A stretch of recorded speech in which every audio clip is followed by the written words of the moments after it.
নিউজিল্যান্ডকে হারিয়ে চ্যাম্পিয়ন্স ট্রফিতে জয় পেল ভারতীয় ক্রিকেট দল। আর ভারতের এই জয়ে রবিবার রাতে গোটা দেশের পাশাপাশি উচ্ছ্বাস আর উন্মাদনা ছড়িয়ে পড়ে কোচবিহার সহ গোটা উত্তরবঙ্গের মানুষের মধ্যে। এদিন ম্যাচ শেষ হতেই ভারতের ত্রিবর্ণ রঞ্জিত জাতীয় পতাকা নিয়ে পথে নেমে আসেন অগণিত মানুষ। বাজি পুড়িয়ে বাদ্যযন্ত্র বাজিয়ে দেশের এই জয়কে উদযাপন করেন ক্রিকেট প্রেমীরা।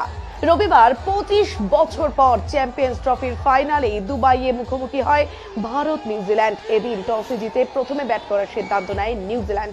50 ওভারে 251 রান করে তারা। ভারতীয় ক্রিকেট দলের কাছে 252 রানের লক্ষ্যমাত্রা রাখে নিউজিল্যান্ড। এরপর ব্যাট করতে নেমে 1 ওভার বাকি থাকতেই 4 উইকেটে জয়লাভ করে ভারতীয় ক্রিকেট দল। আর এরপরই উচ্ছ্বাসে ফেটে পড়েন ক্রিকেট প্রেমীরা।